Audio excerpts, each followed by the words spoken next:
All right. That's a new feature of Zoom, so you all know that we are being recorded. Yeah, so we'll wrap it. We're wrapping up just kind of the discussion and content side of things next week. So yeah, I worked through your papers and they were actually very good. I was impressed with many of your papers, your midterm papers. A number of you, for whatever reason, and some have reached out to work out a kind of extension, but a number of you did not turn in a paper. You still can. So if you haven't responded to me, I have reached out to some of you and haven't gotten a reply.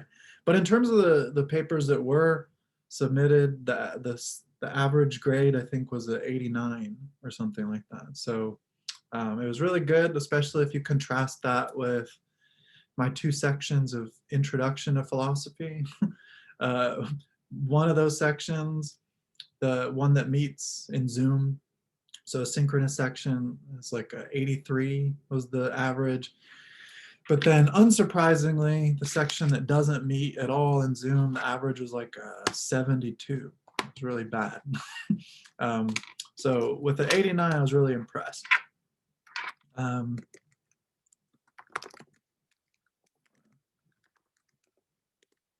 Sorry, I'm responding to a direct message.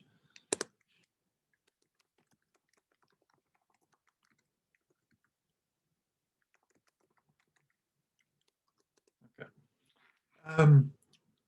But I will, most of you did quite well, like I said, on the midterm, but if you would like to revise your paper, if you'd like to improve it based on my comments, you're free to do so. If you would just do that work and turn in the paper by the end of the term, around the same time that you would turn in the final paper. I know that that's additional work that most of you will probably not wish to take on, and most of you don't need to, but I just want to leave that open as a possibility. Okay.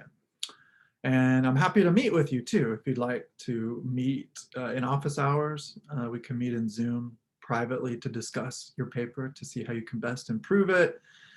So that's on the table for you guys, for sure. Are there any questions about that, the midterm? We'll take some time next week, and especially in week 10, when we have our optional paper writing workshop, to talk about the final paper in detail. But does anyone have any questions about the midterm or anything?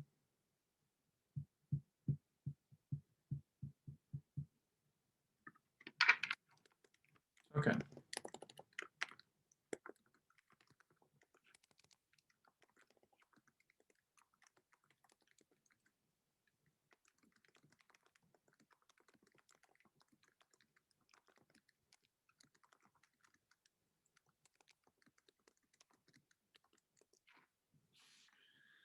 All right, so we're transitioning finally to a historical moment that's probably more familiar to us, the 20th century. So we're now in the 20th century, where we'll stay for the last of our 2 aestheticians or philosophers of art, Benedetto Croce from Italy and Martin Heidegger from Germany. They were more or less contemporary, although Croce really emerged out of the end of the 19th century. And so his major work here, let me just check the date when this was published. I think it was 1912, I want to say. Or actually, I think it was a little earlier than that. Now I'm curious. Sorry, just give me a second. I want to make sure I know when this major, 1909, that's right. This major treatise. You can see the ungainly title there. It's not a very sexy name for a book. The Aesthetic as the Science of Expression and of the Linguistic in General was published in 1909. And we'll talk in some detail, giving some historical examples as to how it was and to what extent Croce had a really strong, important reputation at this time. And it's since waned. There aren't so many philosophers who care all that much about Croce anymore. But I should say, in terms of my own background, one of my areas of specialization is in Italian philosophy, and uh, two of my published articles are on Italian aesthetics in particular. And I wrote my undergraduate senior honors thesis, which turned out to be a 300-page book. I wrote that on these debates in aesthetics between Benedetto Croce and Giovanni Gentile. And we'll talk a little bit about Gentile as a fruitful antagonist to Croce. They were enemies, philosophical enemies, although they were initially friends, but their hostility to one another actually had the effect of improving mutually their ideas. And so we'll talk a little bit about that. Okay. But, and so the reading, how's it going over there? Little one. We have a new addition to the class. So what's their name? His name's Everin. Everin? How's it going, Everin? That's Dr. Harmon. Hi, Professor. Thanks for joining us. Let's see. Yeah, so I wanted to talk a little bit about some things left over from Nietzsche, though, from last week. And you probably noticed that the reading for this week is quite a bit shorter. So we more or less read all of The Birth of Tragedy, Nietzsche's first work. But here we're dealing with something far more manageable. We're dealing with an encyclopedia entry. And so it's quite short. The reading was pretty short for today, just about 10 pages or so, and it'll be the same for Thursday. And so we have a little bit of extra time then to go back and stay for purposes of depth and clarity with Nietzsche. So I want to talk a little bit about the origin of the stage and its relationship to the tragic chorus. And we might say a word or two about the so-called theoretical man, emblematically represented by Socrates. But first, let me get to the attendance.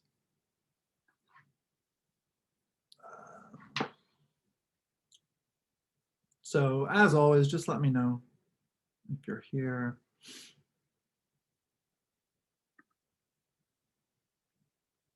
Okay, Sadie.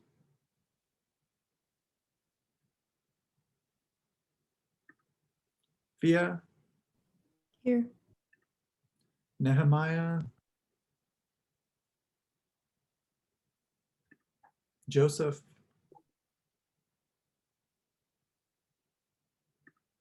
Destery.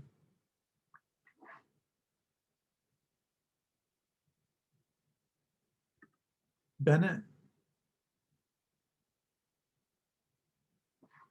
Donnie. Here. Wyatt.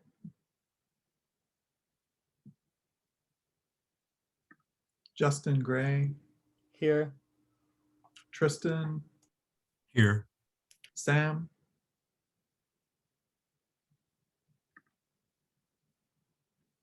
Joshua is here. Raven. Here. Eva. Here. Jackie. Owen. I'm right here. Brianna. Here. Michaela. Hey. Mac. Here. B. Tyler.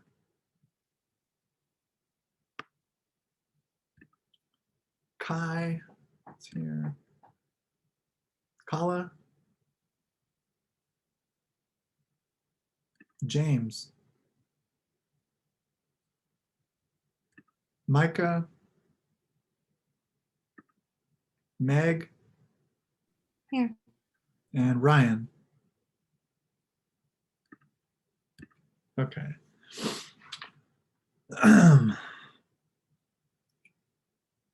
Oh, and I also want to express thanks again to Owen for carrying the entire group presentation last Thursday. And in connection to that, I will just take a quick glance at the schedule to see who is tasked to present this week.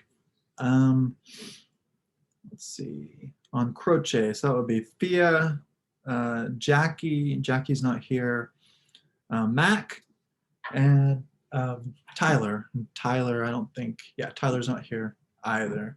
But Mac and Fia, do you guys have any questions or concerns? Anything you'd like to ask about or problems as you're looking ahead to this assignment? No? Seems pretty straightforward. I think if we show up, we'll be doing all right. Yeah. If you're here, you're golden, pretty much. Well, actually, I shouldn't say that. It turns out that in my introduction to philosophy class, there was one group member, and that's what's so weird about dealing with this virtual classroom and Zoom. There was one group member I was convinced didn't show up at all, but it turned out he was there, and I just didn't notice, and he didn't contribute actively to the presentation, but it turns out he did supply some of the details and points that they made, and so I had to figure that out, but I thought he was just gone. So if you are here, you should also make your presence really known to me, and you should hopefully say something. So those three things are pretty important, at least when it comes to this group presentation. Okay. Yeah, so hopefully you guys, if you haven't already, you can be in contact with the other group members. In this case, Jackie and who was the other person? Tyler. So hopefully you can be in communication with them about how you want to take up the task and proceed with the presentation.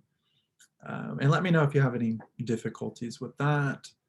All right, so before we jump into today's material, let me share the screen, and I'll take us to a part of the Nietzsche reading in which he takes up the question of the tragic chorus, the satyr chorus, directly.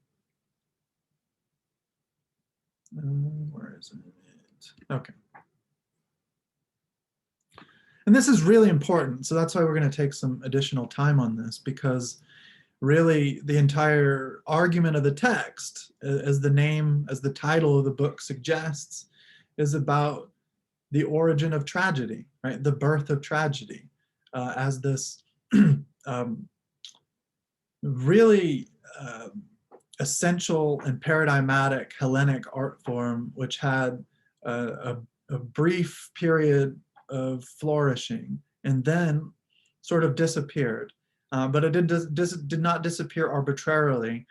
There was a sort of murder, you might say, of tragedy that we started to talk a little bit about last time.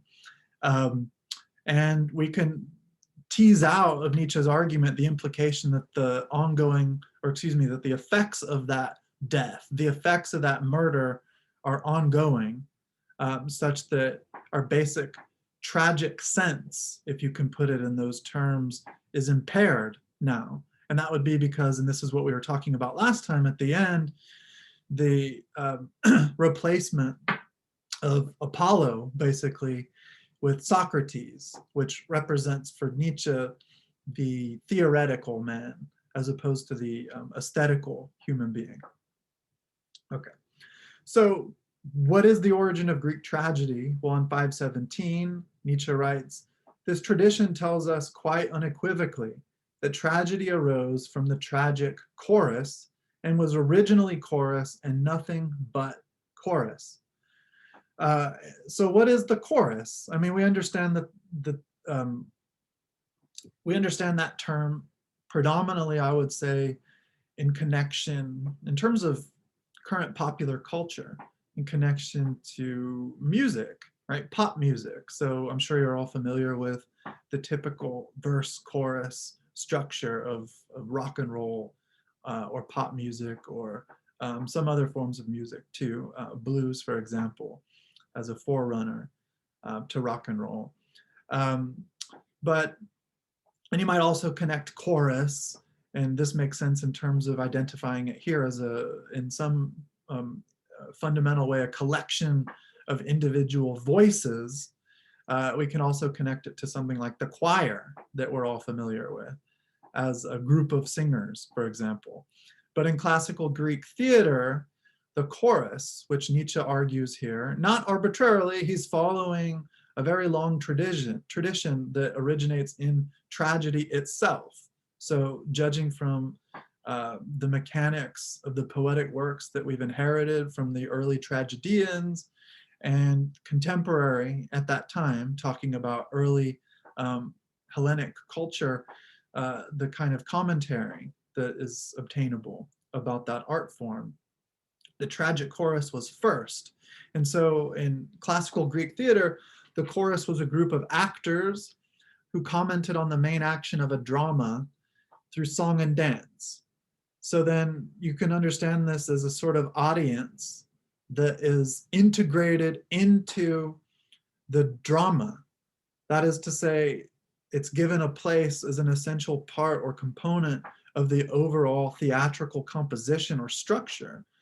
So it's an audience that is not an audience because it's built in from the very ground up to the composition at hand and the way in which that's structured to be performed.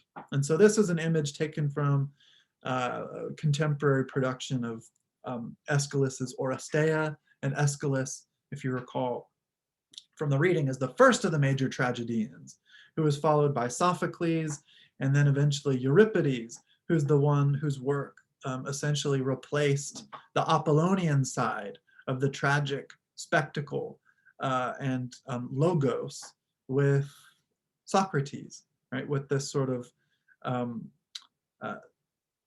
spectatorial or big picture intellectual articulation, which should already ring a bell to us, because remember what distinguishes, and this is something we learned from Aristotle, what distinguishes tragedy from an epic poem like that of Homer, for example, is precisely the performance, that is the subjective carrying out of the drama and the pathos of the individual. And Hegel, elsewhere in his lectures on aesthetics, we didn't have this in our reading, but he comments on the role in the evolution of Hellenic or Greek religion for tragedy, such that it's in tragedy that the individual subject in his or her personality is able to stand forth from out of the dramatic or epic, not dramatic, what's the word I'm looking for? The kind of narrative, I should say, a non-dramatized narrative contexture of the people in culture out of which the individuals are emerging. So then the Greek tragedy, in the context of broader cultural consciousness, serves an important point of development and evolutionary unfolding, which we're still enjoying to this day. So the very conception of subjectivity, what it means to be a subject, an individual, emerging in time from a background of a broader civilization or society. Tragedy as an art form contributes to that. But it's really strange to consider, since even in this explanation or description that I've provided here, the chorus as a group of actors is commenting on the drama. So it's really strange. It's really perplexing to think that the chorus was first. That is, it predated the drama. So exactly on what, or in confrontation of what, was this collection of actors commenting if there was no drama to comment on, right? So that's a kind of strange puzzle that Nietzsche is going to try to help us with. But does that make sense so far? Any questions or comments on this?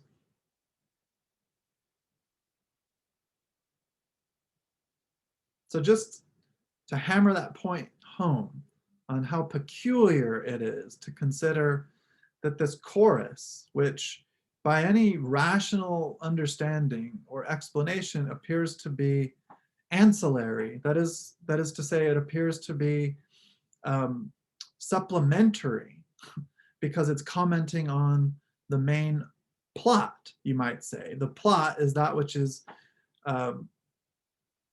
dramatized through the theatrical performance, right? And remember, plot is the most important thing when it comes to these essential elements that compose a given poem, a given work. And we learn that from Aristotle. So then it's really strange to think that the chorus is first when it seems to be purely supplemental. And so that's what we're going to try to make sense of. And so then Nietzsche appeals to a few of his predecessors to make sense of this. So he first goes to Aristotle. According to Aristotle, the chorus is this kind of everyman, common person, the democratic individual.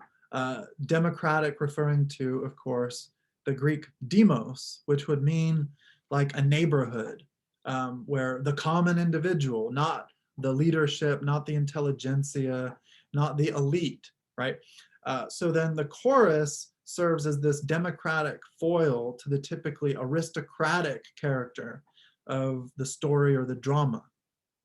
And so the chorus represents then the voice of the common man, such that you, as the audience of a particular performance or reader of a play, might identify with. So you might find your voice and perspective consonant with that of the chorus. But Nietzsche rejects this. He, in fact, in strong terms, refers to it as blasphemous. So he's strongly rejecting the Aristotelian answer to this puzzle. And that's because it seems to attribute what he takes to be a shallow political consideration to what is really much more divine, much more chaotic, much more difficult to pin down and capture by the scope of any particular concept. So in other words, Nietzsche is saying there's a lot more going on in the poetry of figures like Aeschylus and Sophocles than this notion of the common man being represented as an integral part of the play would seemingly in justificatory ways support, right? And that's because using other ways of examining the motivations and behind and the character of the particular poems, that is plays, theatrical productions, written theatrical productions that come out of these poets, there doesn't seem to be any other evidence that would align itself with or endorse this Aristotelian response. It just seems to be at odds with the very nature of the poems put forth by these early tragedians. And so, and that's again another problem with that is we're talking about Aristotle, who is at the height, actually past the height. He's really at the stage of the decline of classical Hellenic culture. And so it's kind of anachronistic, Nietzsche would say. It's problematically anachronistic for Aristotle to attribute the robust sense of democratic identity that he would have perceived as natural, he would have taken for granted or assumed from 3rd century, 4th century Athens, to take that and apply it to a period of Greek life that predated it by hundreds of years, right? So that's all I'll say about this misguided Aristotelian interpretation. But the next is from a 19th century, so along with a poet and thinker from Nietzsche's own period, A.W. Schlegel. So according to Schlegel, the chorus is the ideal spectator. So this is sort of related, as you can understand, to the Aristotelian answer, because the common man would, in other words, be the common spectator, right? But ideal means something more than just common then. Ideal is purified in terms of whatever it attaches to, of deficiencies or any distracting inessential element, right? So not just any spectator, not the spectator represented by you or someone else as the common non-elite individual, but rather the ideal spectator. And so then this would have a didactic function such that you could read it or attend a performance and model your own relation to the piece and the ideas presented therein on the basis of what's given in the chorus. But Nietzsche, as I mentioned here, he has a lot of fun with this, right? So given that the tragic chorus relates to the drama as if it were real, and by contrast, and so that's what the chorus is doing. So if you see the Oresteia, for example, by Aeschylus, or Oedipus Rex, the story of Oedipus by Sophocles, the chorus is integrated. And so the chorus, however, even though we're understanding it as an audience that's not an audience, the members of the chorus take the theatrical drama to be quite real. It's not a story, it's not a mythos. The chorus within each production relates to the theatrical drama as if it were real.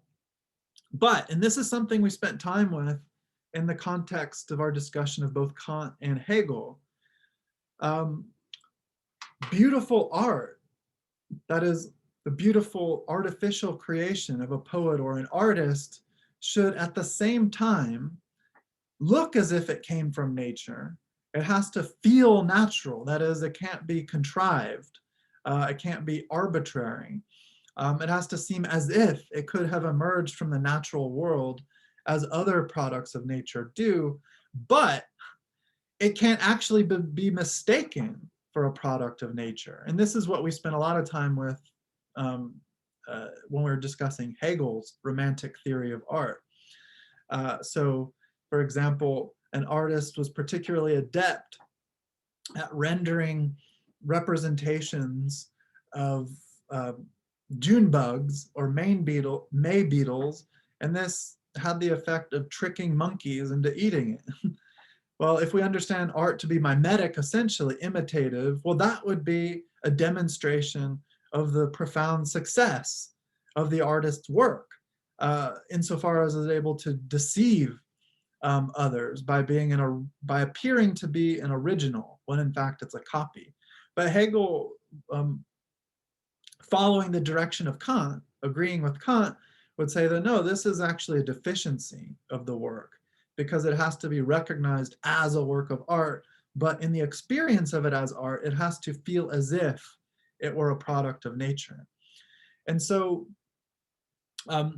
according to Kant, and this is a normative component of Kant's aesthetics, those who react to some artistic production as if it were a real product of nature, some feature of the so-called natural world, that's an indication that they have poor taste or barbaric taste. And this is true actually not only for works of art, that is artificial beauties. For Kant, it's also true for natural beauty. But understood in a different way. So for example, there was a famous German engraver from the 19th century, and I'll find some images to show this next time. I don't want to take the time to do it now, who gives a visual representation of Kant's normative approach here. And so he has a couple drawings, a couple illustrations. On the one side, it shows an aristocratic couple enjoying a sunset over a mountain valley. And it's clear that they're aristocratic, that is, they're social elites, because they're standing very calm, very reserved. One is like holding his chin, and they're just sort of taking in the beauty. And then that's juxtaposed to an image on the right, in which you have another couple, a kind of plebeian or just a kind of low class couple, you might say, that are like, wow, like gawking, pointing, because they're too emotional, right? They're too invested in the immediacy of the spectacle. And so this sort of normative attitude is carried over to the domain of the experience of artificial beauty, that is, works of art, such that spectators have taste, among other elements of that status, of that condition, are well aware that they're dealing with a fantasy. And so Nietzsche writes on 518, is it characteristic of the ideal spectator to run onto the stage and free the god from his torments? Which, for example, in Prometheus by Sophocles, that's something that happens. So the chorus intervenes. So that would be like you watching I don't know, one of the stupid Saw movies, or I don't know, Friday the 13th, or some other horror movie, and attempting to, save one of the victims from Jason, right? So if you're in the movie theater, and as the slasher is approaching, the unsuspecting couple making out on the shore of the lake or whatever with his machete, you would sort of leap from your seat in the theater and run to the screen and say, no, get out of there. Is that really how we might understand the ideal spectator? Well, clearly not. And so for that reason, Nietzsche rejects this idea too, in terms of giving an account or explaining the origin of the chorus. And again, recognizing that the chorus is supposed to be the very first element here. Okay, so finally though, this is the view that Nietzsche agrees with.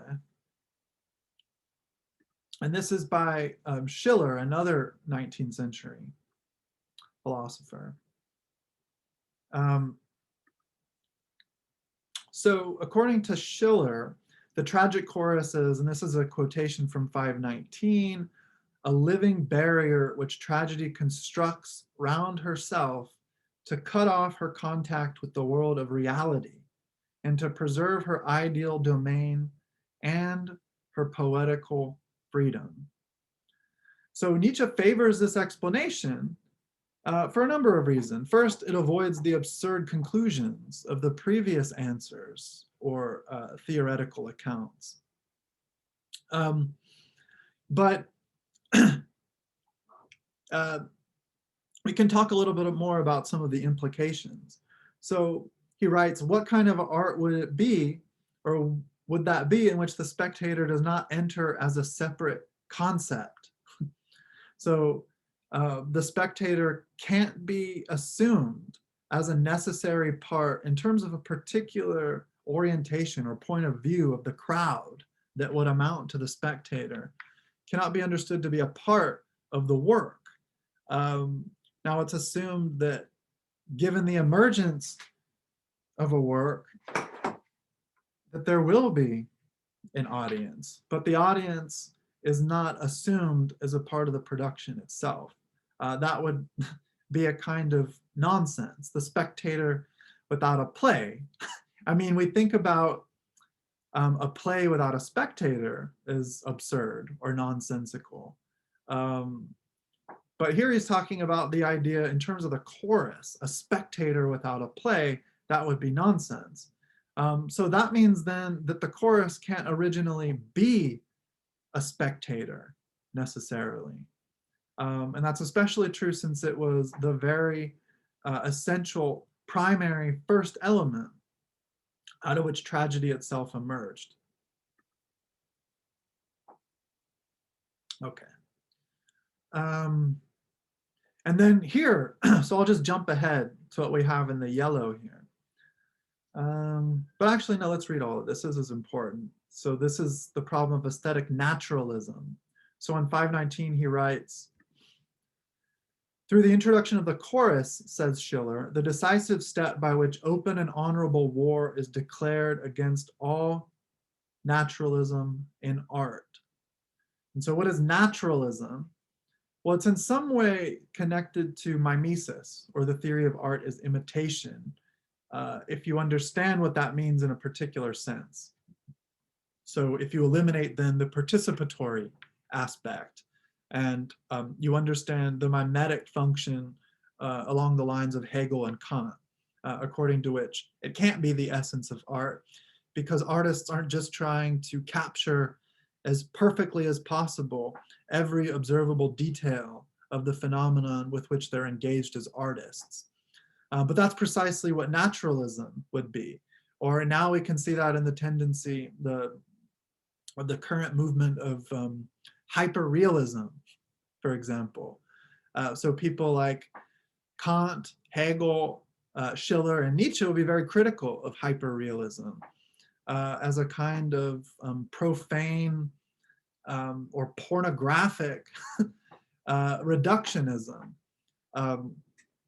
And so, but Nietzsche, it's important to point out here, he's not an idealist, while Hegel, in fact, was what we call an absolute idealist. And so this gives us an idealistic account of the unfolding of history, such that the very mechanism of history is driving teleological towards the self-realization, self-consciousness of spirit, which means that all the otherness, all the obdurant physicality or brute materiality of the natural world is overcome and appropriated into the ideal self-consciousness of Geist. Nietzsche is not like that. He's not an idealist, but he's also no naive realist, and he's opposed to naturalism. And so, why though? Well, he kind of gives a description of the sorts of phenomena that you would encounter in a wax museum. So if artists just want to recreate at a heightened level of material detail what is already supplied by the blind forces of nature, then all you have to do is go to a wax museum where you see historical figures created in three-dimensional form, where every little detail, right, the wrinkles on their head, everything is presented to stand up against the closest scrutiny. So they can even appear very lifelike. But you won't want to stay in the wax museum for very long. First of all, probably because they're pretty fucking creepy. But second of all, because what are you going to get out of it? Oh, okay, here's a wax figure of Barack Obama. Great, look at this. It looks just like Barack Obama. Okay. Then what? Well, your interest and any sort of inclination you have to stay with the figure quickly dissolves. And you become distracted by something else, right? So that's a problem with realism. And so then here's where we get an account of the origin of the theatrical stage, which can be the stage of musical performance, even in some sense the stage of cinema. So if you go to a contemporary movie theater, you will see the cinematic screen elevated on the ground of what appears to be more or less identical to a theatrical stage. And so you have the chorus, which performs this particular function that Schiller notes, and this gave rise to the stage as we know it. So he says on page 520, it is indeed the stage, it is indeed an ideal domain, as Schiller correctly perceived, in which the satyr chorus, the chorus of primitive tragedy, was wont to dwell. It is a domain raised high above the actual path of mortals. For this chorus, the Greek built up the scaffolding of a fictitious natural state, and on it placed fictitious natural beings. And on the stage, the chorus really reaches its function as characterized by Schiller. So he says, similarly, I believe, the Greek man of culture felt himself neutralized in the presence of the satiric chorus. And this is the most immediate effect of the Dionysian tragedy, that the state and society and in general, the gulfs between man and man give way to an overwhelming feeling of unity leading back to the very heart of nature. So the principle of individuation breaking down, the stage as a physical component to artistic performance arises on the basis of this Greek dithyrambic or satyr chorus, which originally came about through this Dionysian impulse, right? The desire to praise the god of wine and drunkenness and of unity. And so it's the stage that emerges then as the ultimate bulwark or imposition of boundaries that separates the world of ideal exploration, of aesthetic sense and feeling from the mundane world of our everyday physical reality. And it's only when this major boundary is established and preserved that any legitimate intercourse between those two domains is possible. Because otherwise they get unhelpfully muddled up and confused, and you have the poor bastard in the horror movie cinema trying to save, Freddy Krueger's victims, and thus not really learning anything or experiencing art as art, the aesthetic as the aesthetic. So that's one possible point of confusion. Or it's just pure fantasy with no connection at all to reality. And it's hard to understand in terms of spirit what would motivate that development. And so this function then, we can really find it at bottom, at the very heart of art, the art world as we know it. And so he writes, with this chorus, the deep-minded Hellene consoles himself. He who is so singularly constituted for the most sensitive and grievous suffering, he who with a piercing glance has penetrated into the very heart of so-called universal history, so I have in brackets there, that's a kind of stab at Hegel, as also into the cruelty of nature, and who is in danger of longing for a Buddhistic negation of the will, art saves him, and through art, life saves him for herself. Okay, so what do you guys think about this idea of the origin of the chorus, and connectedly the origin of the theatrical or performance stage? And what do you suppose this means in terms of the very nature of art?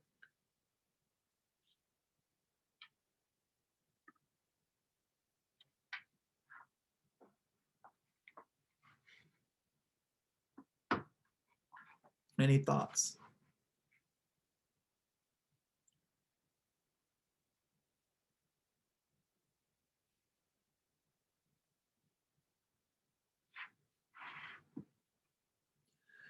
Yeah, I'm just looking at the chat. Those are common horror movie tropes, for sure, which I think are uniquely helpful at pointing to the absurdity of some of these responses, right, that Nietzsche is dealing with.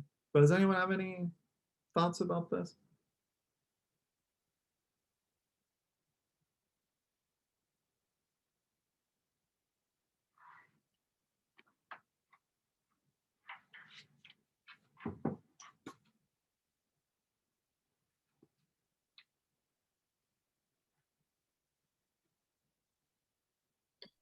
So, in y'all's opinions, do horror movies count as tragedies or comedies? Well, it kind of depends. Some horror movies can definitely be pretty tragic, especially with how they end. Some get, or there are just some horror movies out there that are just either so entertainingly bad that they become comedies because they're just not scary, or just some horror movies that are kind of scary but indulge in the comedic aspect because they're aware of how silly they are. Kind of like Zombieland. I don't think there is a real answer to this question. but I think it's still worth going into because, well, it was just brought up in chat, and there's something really funny about the modern like take on horror that I don't think is like universal amongst horror in general, but it is sort of an absurd story to tell that need not actually be tragic or like or anything like that. In fact, like a lot of classic horror films inspire a sort of animosity towards the characters and people in a sense that is similar to how one might feel about the characters at the center of a comedy film, because they're kind of expendable and not real in a way. Whereas like typically in tragedy, like there is a deeper thing to be felt rather than just unease. Yeah, but we can think about what Aristotle has told us, remember? So what are the uniquely tragic emotions? Ah, yes, fear and pity, as I tell myself most days. I want to remember that. Yeah, like I said briefly, like I don't think it applies to all horror, especially like, and I like updated Fia's comment how comedy is the more representative word for horror, but I think that the best horror, in fact, is tragic, and then that's how it ought to be. I said ought, but like when we think of what the word horror should invoke, you know, like it's horrible. Yeah, it should invoke like a strong sense of kind of negative emotion, but the kind of negative emotion that makes you want to kind of return to it or remember it, not just hate it. And well, exactly. And in a sense, a lot of modern economically viable horror films are sort of a parody of horror. Yeah. And in that sense, they are sort of comedies, even if unintentionally. I'd say it's a mix between the two, right? I think of the film from several years ago at this point, Cabin in the Woods. Yeah, that was basically like a satire of horror movies, but it worked because it was very aware of what it was doing. Yeah, it was almost as if you had a chorus, to use these Nietzschean figures here. You had a chorus, and so as you're watching that film as a spectator, and you're not familiar with, you know, the twist at the end, you have the drama of what the main characters are experiencing as they go on this trip to this weird town and stay at this cabin. But then you have what seems to be a narrative from an entirely different movie until at a certain point they converge. I don't want to, you know, give I don't want to give the twist away for those who haven't seen it, but these people, they're not at the cabin. They seem to be in like an office building or something, but eventually they are able to perceive what's going on through screens and so forth. That's kind of a spoiler. Yeah, security apparatus and so forth. But that's not the full. It's not the full spoiler. That's not the bit. Yeah, no, that movie is you learn that a lot. You see that pretty quickly as it goes on. But so that's almost like the chorus. They're sort of seeing what you're seeing, and they're able to make fun of it in the same way that we've come to make fun of these kind of cliches in horror movies. But then your expectations, because of how we've been prepared by things like the Scream franchise, for example, those expectations are tossed on their head once you get to the real twist of the film. But there's like a great integration, I would say, of the tragic and the comic components there. But remember also for Aristotle, though, it's not simply that a tragedy elicits the uniquely tragic emotions of fear and pity.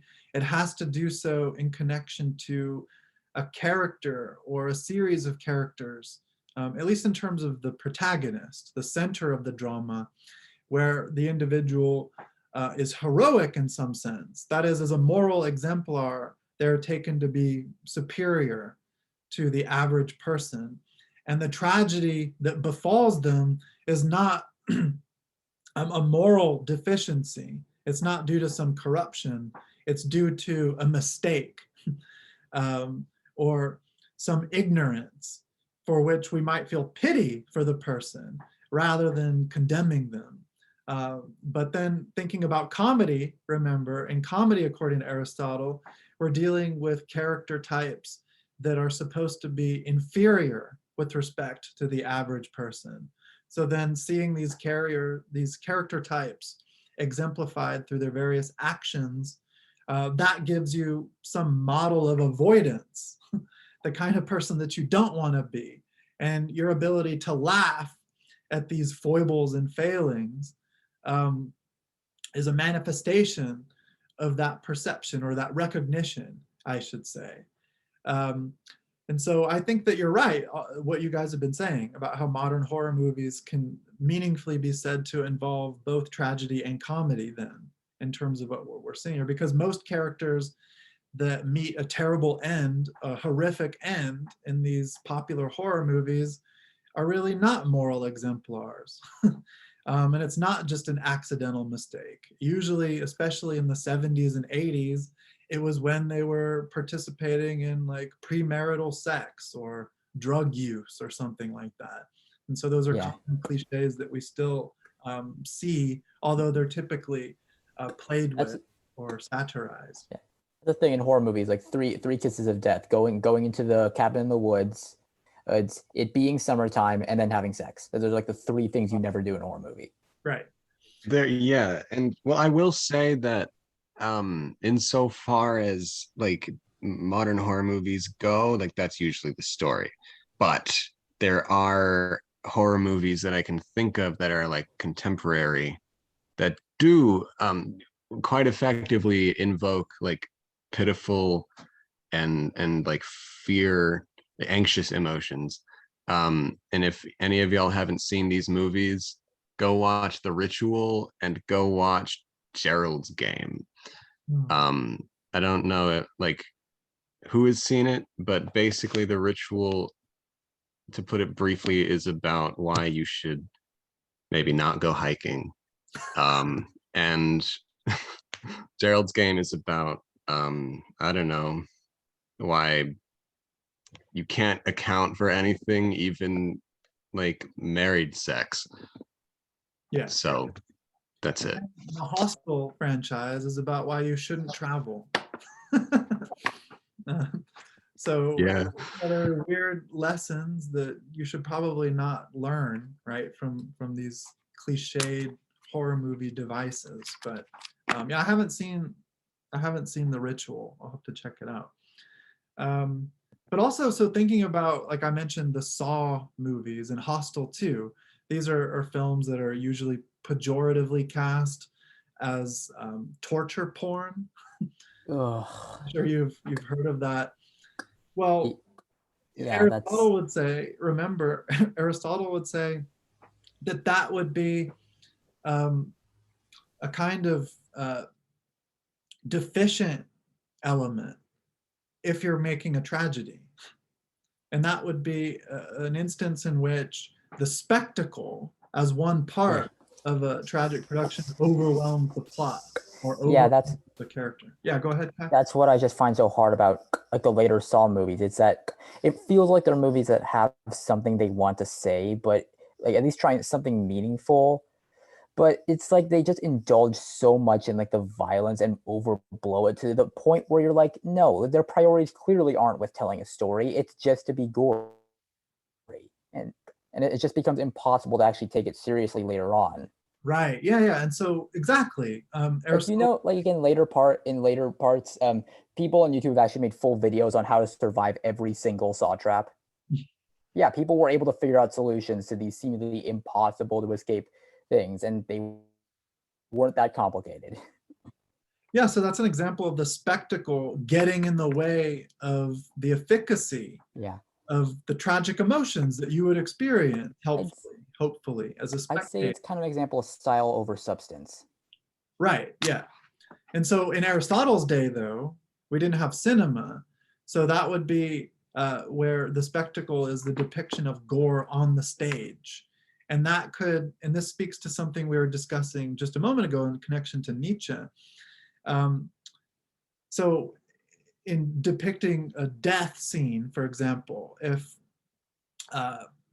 whoever it is that's behind putting the play to life on the stage used an overwhelming amount of fake blood, that would be an excess of spectacle. And it would have the effect for the spectator of either breaking down that barrier that originally came forth from the chorus and established itself as the stage. Even if there is an existing stage, you might be unfamiliar with the possibilities of special effects, and you might think, my God, this person's being stabbed to death a few feet away from me. And so the wall that distinguishes ideality from reality would be broken. And if that's broken, you can't achieve catharsis. So the very pleasure and benefit, it's a kind of moral benefit too, through which you experience the tragic emotions of pity and fear, would be lost on you. And you would just be like, if you're walking around outside and you see somebody stabbed in the face, that's not cathartic, it's horrifying, right? But on the other hand, even if you are familiar with the possibility of special effects and someone's using too much blood, as we see in many different films, the effect is that you laugh at it, that you find it absurd, that you find it silly. And that ends up ruining the possible tragic effect too. Does that make sense? Cool. Okay, any other comments on this? Questions? This has been a good discussion of horror movies in connection to some other important aesthetic phenomena. Any final comments or questions? All right, cool. So let's take a quick break and then we'll come back and jump into this expressivist theory, which I imagine will in many ways resonate quite a bit with you guys. It's a pretty common understanding that art is about expression. In fact, that's what many of you said in your sort of preliminary take on the nature of art and aesthetic experience at the very beginning of this class. So this is our opportunity to dig into that. And we'll see how this sort of view emerged from Hegel's Romanticism, insofar as Croce is a neo-Hegelian. Okay, so let's take a 5-minute break or so, and then we'll come back and I'll ask for your general sort of thoughts on reading Croce, and we'll dig into the argument. So I'll see you guys in at 2:35. So let's take 5 minutes.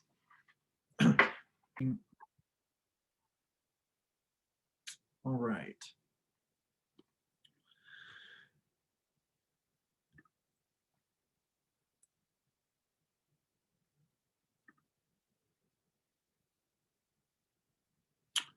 All right, so what are just some open-ended general impressions, just some thoughts that occurred to you in the course of your experience doing this week's reading? So what was it like for you reading Croce? Did you enjoy it? Did you find it insightful, confusing? Just some general thoughts.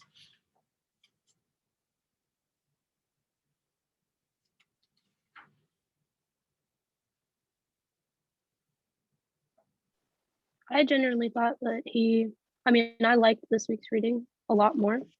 And I can't find what I'm looking for, but he says something like poetry being like the basis of human emotion or something like that. But just like what he talks about with poetry, I really liked it.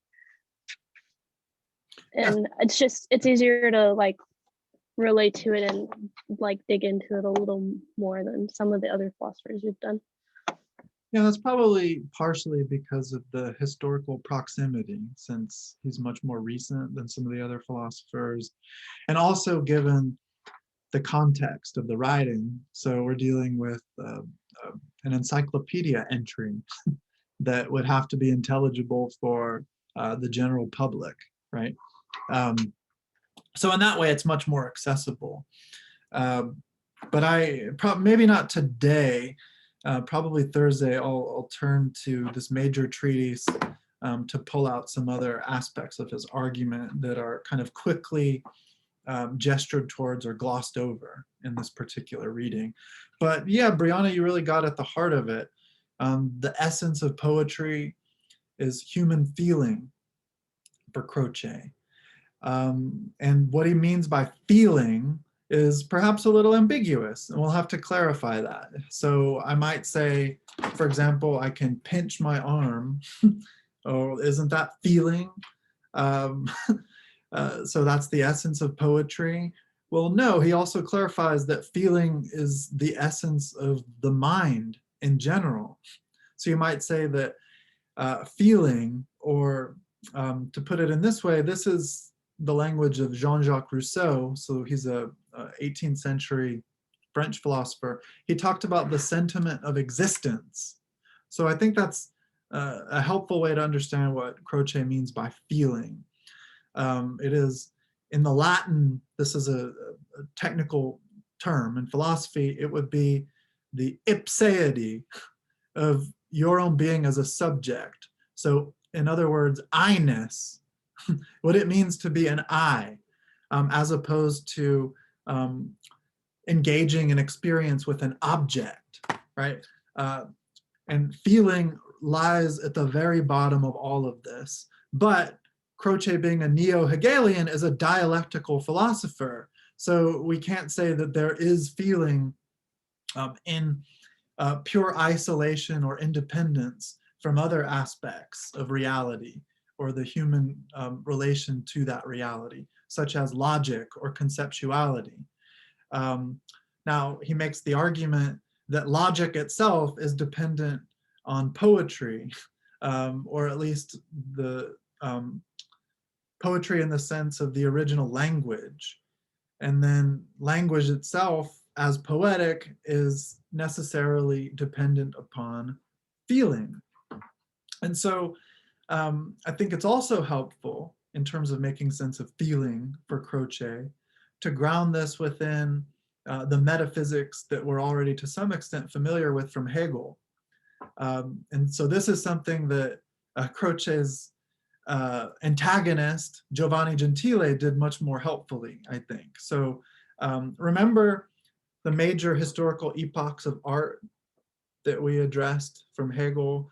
So symbolic art, which is paradigmatically architectural, and then classical art, the essence of which is given in sculpture, and then romantic art, which is exemplified primarily by painting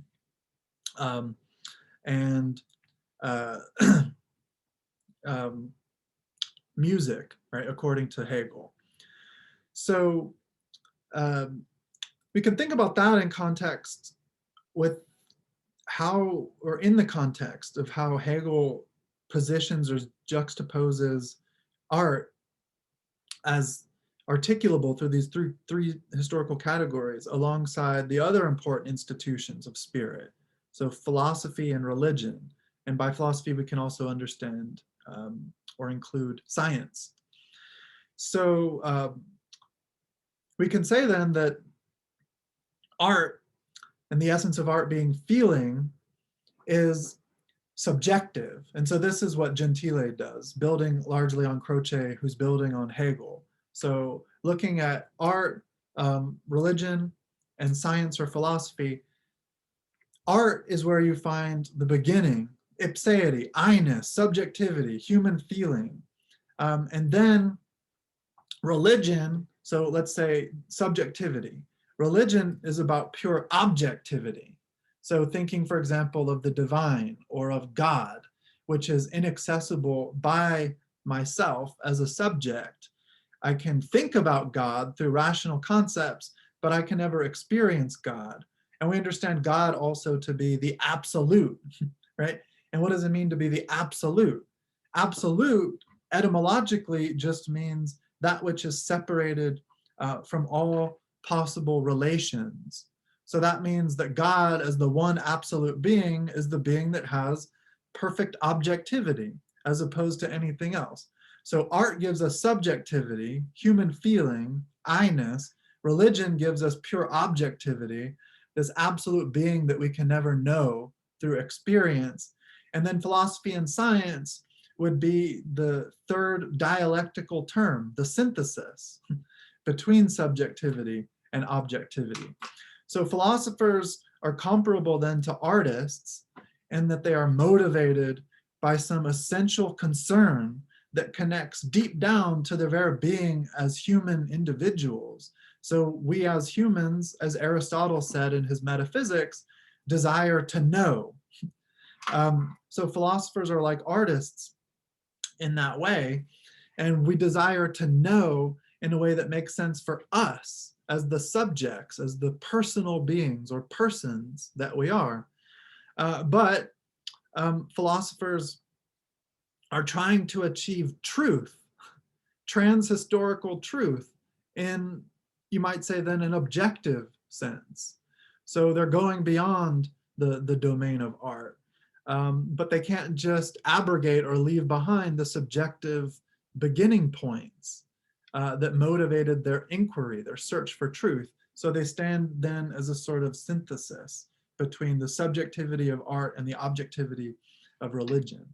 And so that's just one way I think that could be helpful to make sense of what's going on in terms of feeling, when Croce talks about feeling. And that's again because it's ambiguous. You can talk about feeling as in bodily sensation, such that you experience if you pinch yourself, or the feeling that you have of the solidity of the chair that you're sitting in. But feeling can also mean something like sentiment, so an emotional feeling. Or we also sometimes mean feeling in the sense of some vague inkling or inclination that we can't flesh out in any satisfying, determinate way, like a vague foreboding or something like that. We should understand pretty much all of that to be at play in Croce's reflections on the nature of feeling. But what brings all those aspects together is the singularity of the person that's undergoing the feeling at issue. So does that make sense? Okay, so I'll open up the slides here now. And so there are 16 slides that I put together for this week's reading guide. And for today's assigned reading, that takes us just to slide 8. So I'm not going to go beyond that today, and we likely would run out of time anyway. Where is it? All right, so here is Benedetto Croce. Now, who is Croce? This is I really like this image of him smoking a cigar there. So he died in 1952. So this is just some biography. He is certainly the most important and influential Italian philosopher of the 20th century. And his primary contributions were in philosophy of art and aesthetics. But he also did work in social and political philosophy. And he was, in fact, a senator of the Italian legislature before he passed away in 1952. And following Hegel's considerations or interests, he was also a kind of a philosopher of history.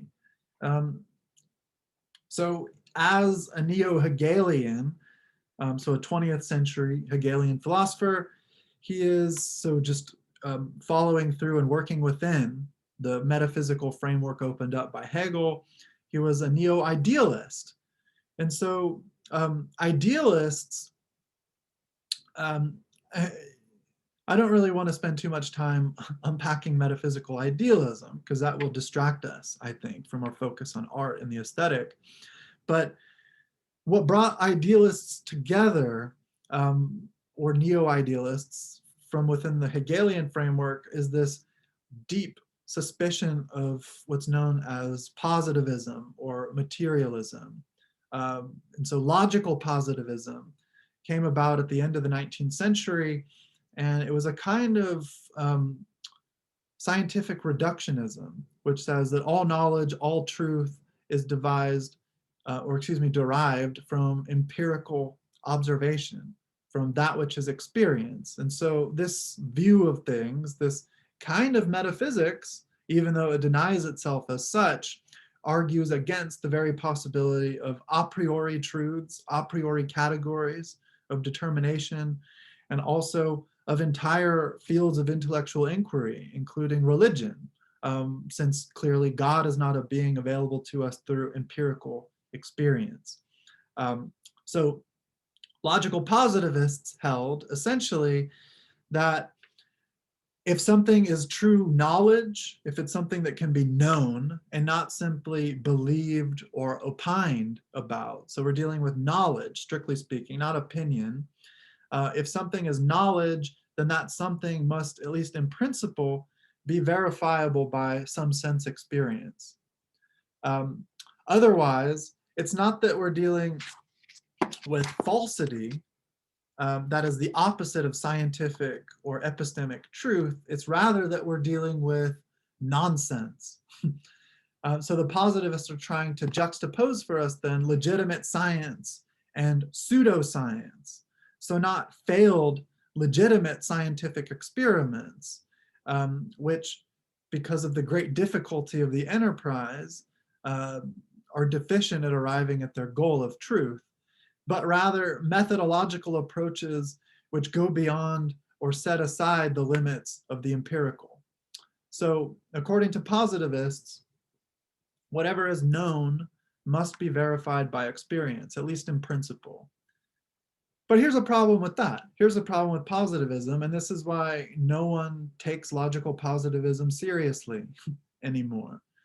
Because that very proposition that all true knowledge must be that which is verifiable by sense experience, that proposition cannot be verified by sense experience. So it's a kind of self-undermining or self-contradictory metaphysics, that is, that wants to reject all of metaphysics, but fails to recognize that in such a move, it's in fact doing metaphysics. And so Croce finds himself then in the 20th century among these major critics of positivism. So it's in that regard that we should recognize him as an idealist. So as I mentioned, in addition to being a philosopher and a public intellectual, Croce also held political office. So he was the Minister of Education for just a year, although because of the opposition that he raised to Mussolini's government, he left that pretty quickly.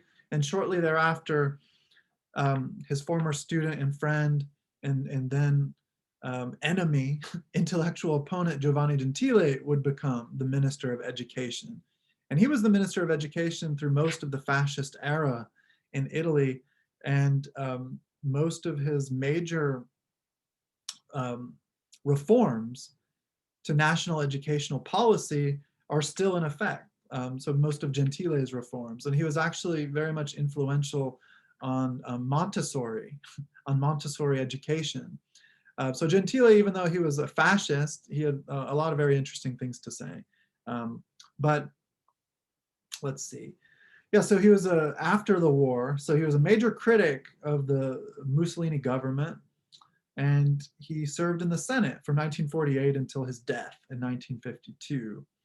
And so he coined the term onagurocrazia, which literally means a government by asses, by donkeys, that is to say. He coined that term to describe the fascist regime. He somehow made it out of that without, being killed or importantly censored, which is quite an achievement. But a lot of that had to do with Gentile, though. So even though Gentile was the philosopher of fascism, he was explicitly opposed to any kind of state censorship, which is really weird because that's something that we associate with fascism, censorship. But according to Gentile, he was so convinced of the rightness of the fascist political ideology, Gentile thought that it would be able to stand up to any kind of public criticism. So we shouldn't suppress that criticism. And in fact, to speak of a tragic kind of figure, Gentile did not survive the Second World War period, the fascist period. In 1945, when Gentile was actually on his way to a tribunal where he was going to defend a couple of socialist partisans who were fighting against the Mussolini regime, they were put on trial and they were facing execution because of it. Gentile, as a staunch supporter of fascism, went to the tribunal and defended them. He was like, these guys, they have a right to be socialists. They should not be put to death. And then when he left the tribunal, he was actually assassinated by socialists.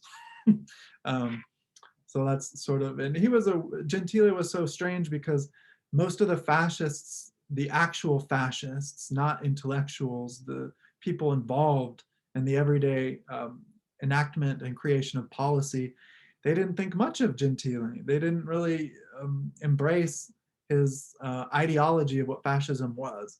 And so he was just sort of this sad figure that nobody really agreed with, and he found himself increasingly isolated and then eventually killed.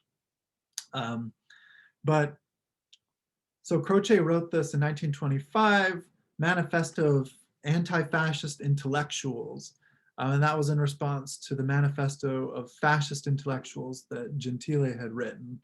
And Gentile, it turns out, ghost wrote most of the official doctrine of fascism for Mussolini, which provided it with some kind of coherent theoretical foundation. But this polemic, and it was an increasingly vitriolic and public polemic that was carried out in this publication, this kind of art magazine known as La Critica. That's where their debates were sort of published for public consumption.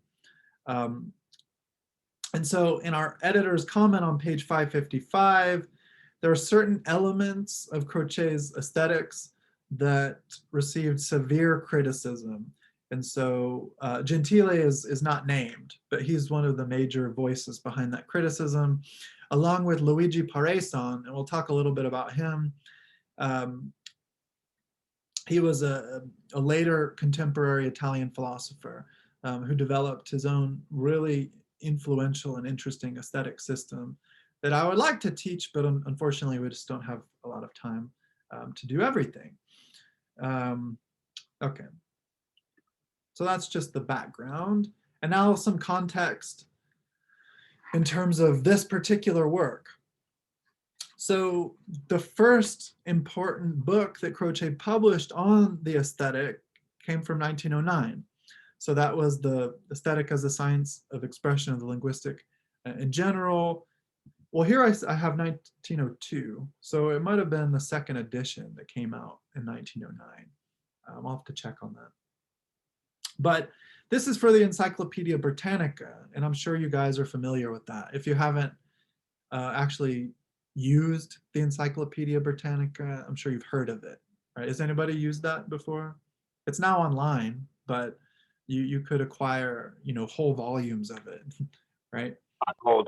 I'm old, I remember it. Yeah, okay. So it's an encyclopedia for the English-speaking world, and Croce was asked specifically by the editors for this institution to supply the entry for aesthetics. So that just tells you, in terms of an important historical detail, how influential and important Croce was. The editors for this English language repository of knowledge asked an Italian thinker to supply the entry on aesthetic. And so in addition to that major work, he also published a small volume, The Essence of Aesthetics, which developed out of an inaugural address that Croce was invited to give for Rice University in Houston, Texas in 1912. So that's just more evidence for how significant his stature was as a philosopher and aesthetician. And so this is what Brianna pointed out earlier in terms of feeling, but here we're talking about it through the language of expression. So at the heart of Croce's aesthetics is the claim that the essence of art is expression rather than beauty. So we've been talking a lot about beauty in virtually every context in which we take up a new philosopher as the weeks unfold. Beauty is at the heart of it, but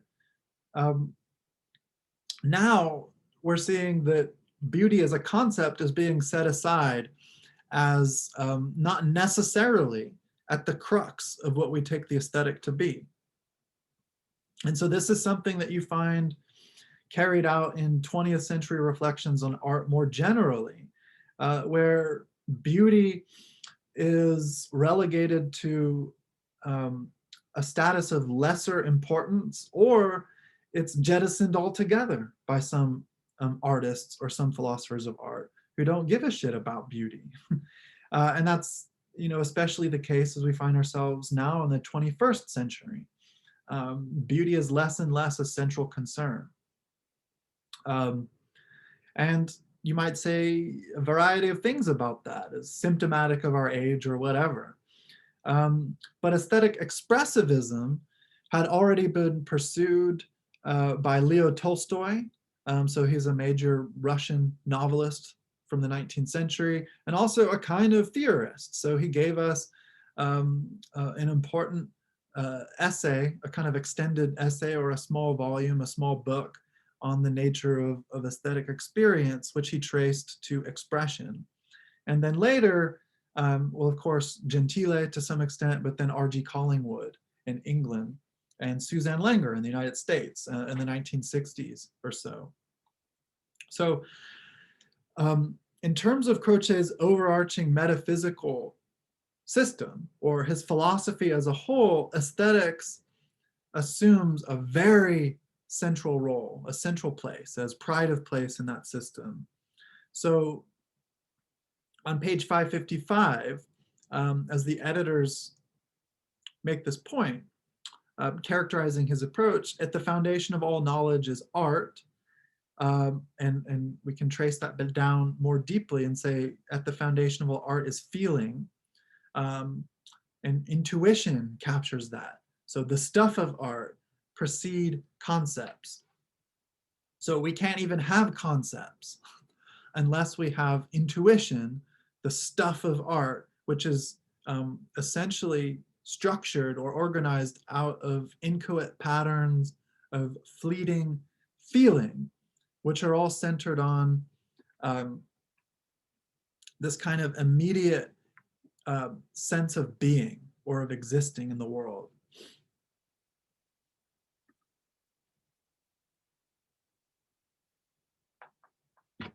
Okay, so now let's move somewhat slowly through these passages. So I have the reading guide set up by pages since we're dealing with this encyclopedia entry and we don't have any distinguished sections. So on page 556, at the very beginning, he writes, if we examine a poem in order to determine what it is that makes us feel it to be a poem, we at once find two constant and necessary elements. A complex of images, and so I have that in blue font so that I can define it below, and a feeling, which I'll also define since it's an important bit of technical vocabulary for Croce. So a complex of images and a feeling that animates them. So what is an image? What exactly is l'immagine in Italian? Well, he uses an example, Virgil's epic poem Aeneid, which gives us an account. I don't know, have any of you read Virgil? Are you familiar at all with Aeneid? Yes.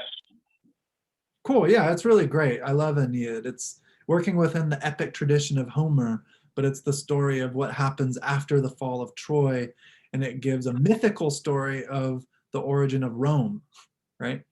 And so obviously as an Italian, this would be a really important bit of literature for Croce.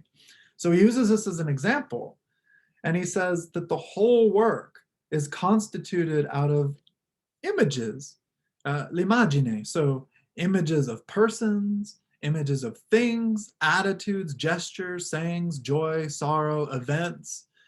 And so think about the dream image of the heroic figures of Homeric epic poems. So the way in which you can read Homer and without any effort conjure up fairly clear images of the action taking place, which can then be represented theatrically or cinematically and so forth. So that's building on what we've understood from Nietzsche. That's what Croce means by image. So these are mere images. So remember, this is something too that Nietzsche and Hegel talked about. So these are mere images. And this was the importance of the dreamscape for Nietzsche. In a dream, we deal with pure or mere images to the extent that they're not fleshed out by any sort of detailed materiality. So these are mere images. And in that way, having no materiality, that also intimates that they have no necessary place in the unfolding of historical moments. So what we find in the Aeneid as a mythical account of the origin of Rome doesn't have to be an historical document of events that literally took place. So we're not dealing with history, for example, as a discipline, even if such facts existed. So does that make sense, what he means by image?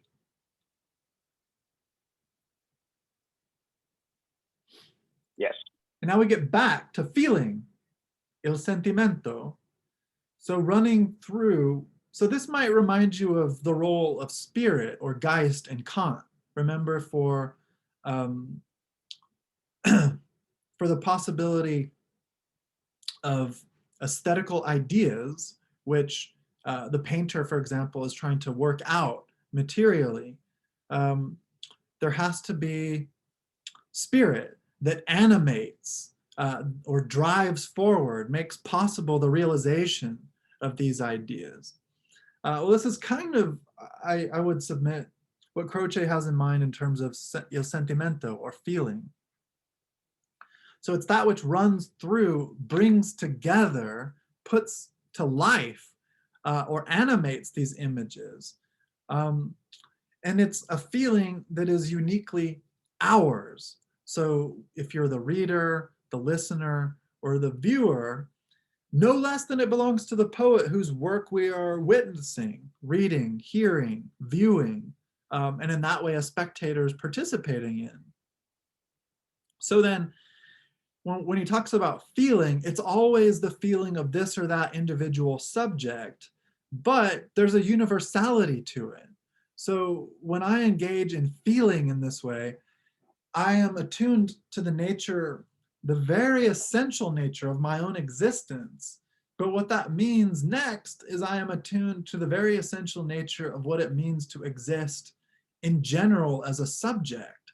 And so in reading, for example, Virgil's Aeneid, I can attune myself to, and through my capacity as a reader, enliven and bring back into existence this very spirit that passed away with the human historical personage of Virgil centuries ago, millennia ago. So when we read and are capable of really hearing, so hearing then doesn't amount to just a mechanical brute act of certain waves influencing and affecting one sense modality, that is one sense organ or another. So I'm sure we all know, and this probably happens in every class, right? You might be hearing what I'm saying or what someone else is saying, but you're not really hearing it, right? It's sort of, as we say, going in one ear and out the other. It's not touching you, it's not sticking to you. So it's important that you're not just reading something. It has to speak to you and you have to hear it in a strong, active sense. So if we read and are capable of really hearing, so allowing it to touch us, a poem, even if it's thousands of years old, we share in an expansive trans-historical spirit and this is a quotation from 557, something inexpressible in logical terms, which only poetry can express in full. So here's where we get from feeling to expression. And so on 557, though, he says, hence, poetry must be called neither feeling nor image, nor yet the sum of the two, but contemplation of feeling or lyrical intuition, which is the same thing. So contemplation of feeling is identical then to lyrical intuition, which I've highlighted in blue here as a technical term, which is the same as contemplation of feeling, and it's also the same as pure intuition. Pure, that is, of all historical and critical reference to the reality or unreality of the images of which it is woven, and apprehending the pure throb of life in its ideality. So does this make sense? Does everyone understand what lyrical intuition is?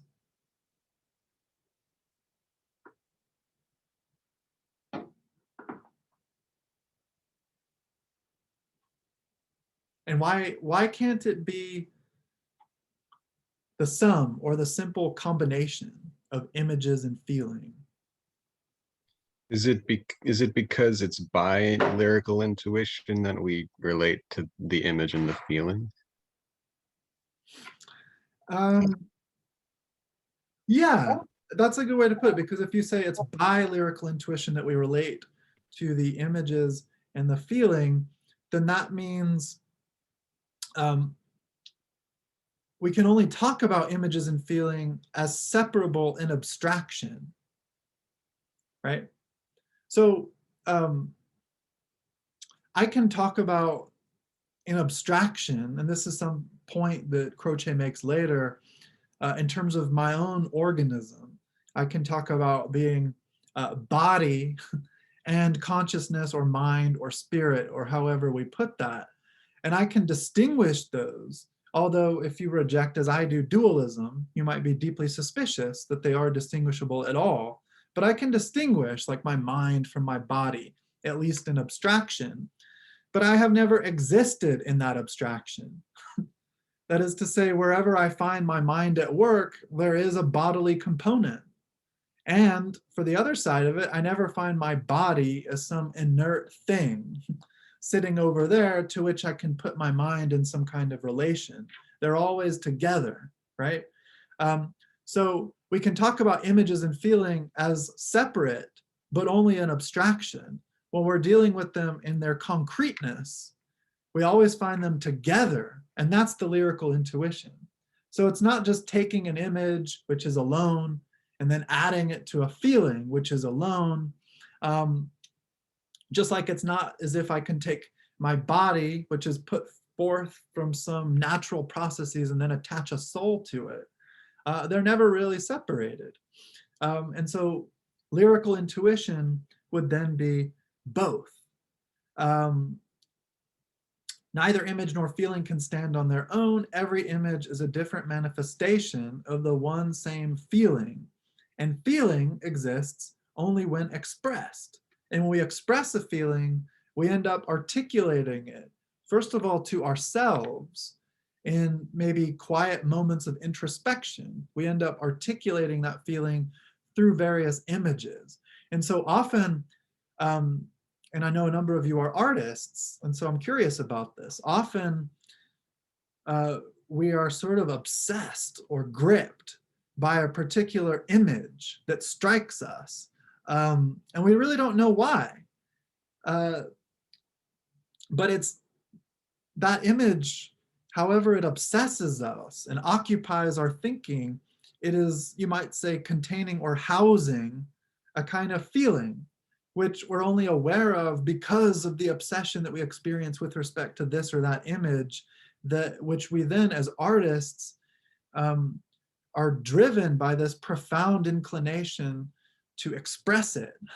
And hence we achieve these artworks that we can experience as artists or as consumers of art. And so Virgil might have been obsessed by this sort of complex image of the fall of Troy, right at the end of the Trojan War, seeing the victorious Greeks basically running through the city and setting it on fire and chasing people out and so forth. Virgil might have been obsessed by this complex image, and that obsession is in fact driven by feeling. But it's not as if he has the static image that's just sort of there, and he might invest it with feeling or withdraw that investment. It's all happening at once, as it were, such that the feeling can't be there without the image through which it's expressed and becomes apparent to the poet. And the image can't even arise unless it were previously animated or dictated in its emergence and determinacy by this kind of, at bottom, chaotic subjective feeling, which has not yet been given a clear, intelligible explanation or pathway for expression. And then this is something we've talked about already in many different contexts. He writes what has been said of poetry, that is, that poetry is always a complex of image, a synthetic complex of image and feeling. That is to say, lyrical intuition or lyrical feeling. That applies to all of the arts commonly enumerated, and he names them: painting, sculpture, architecture, and music. So essentially all art is poetic, as we've already seen. And this means, as we just saw now, lyrical intuition.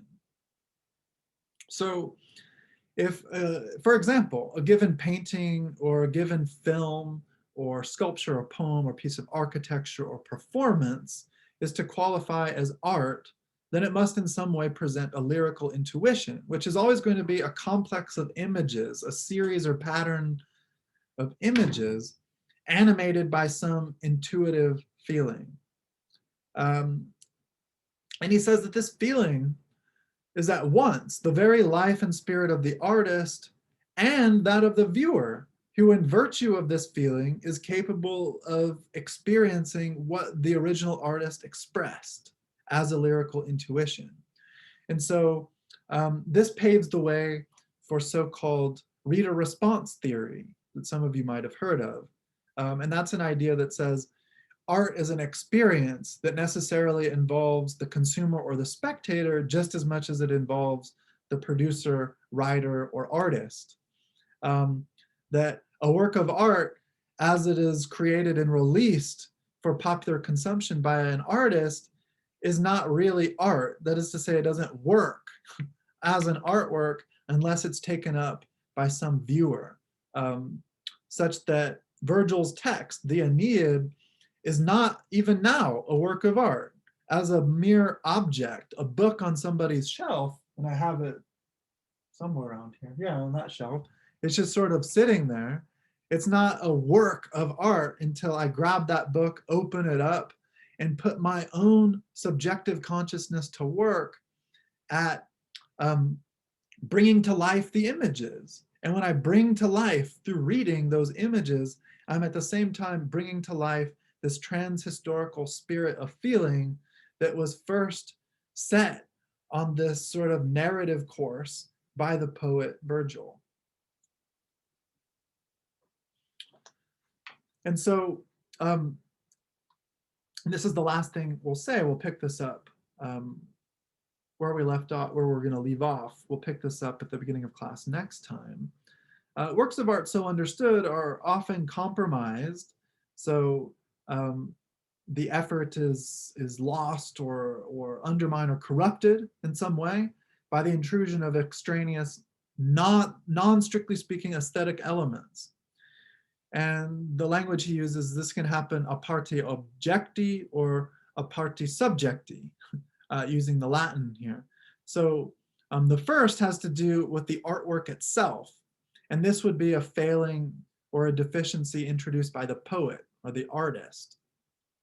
And so this is when the artist introduces some non-aesthetic, that is non-poetic element into the work. And so this happens when a certain poem has a really overt, self-conscious political bent, in which case it's really propaganda or rhetoric, Croce would say. If it's trying to shape your consciousness to arrive at a particular political conclusion, Croce would say it's not art. Or in didactic works, which are educational in scope, they really just want to convey some message. So for example, Lucretius, the famous Roman poet Lucretius, wrote his philosophical work on the way things are. It's a kind of work in metaphysics. He wrote it in poetic verse, however. But Croce, looking at that, would say, well, strictly speaking, even though this is written in poetic verse and not prose, it's a work of philosophy. It's not a work of poetry. So that means you can't discriminate artistic forms or media simply because of superficial practical devices, such as this or that literary form. Okay, and then there can be a problem introduced by the subject consuming the work of art or reading it. So if you smuggle into that aesthetic experience some non-poetic element, which could be political or some historical event which has been poetized in an important way, in which case the logic or other aspects of the poem end up overwhelming the originary feeling through which it was created in the first place. So as a reader or consumer or viewer of the work of art, you can, in participating in the art as a work, you can end up corrupting or destroying it through that effort. And this is one of those points of contention between Croce and his student, Giovanni Gentile, who was horrified at the idea that you could go through a single poem and say, oh, here's poetry, here's poetry, here's poetry. Ah, this isn't poetry. This is too didactic. This is too political. And that seems to be, to some minds, a problematic implication or consequence of Croce's theory. Okay, so we will stop there. So we almost made it all the way through today's selection. But next class session, so on Thursday, we'll have our group lead us on a discussion for our presentation. We'll do some small group discussion, and then we will we'll continue this. But are there any final questions? Nope. Okay, all right, guys. Well, I hope you're doing all right, and we're almost to the end here, and I look forward to seeing you for Thursday. Bye. All right, take it easy.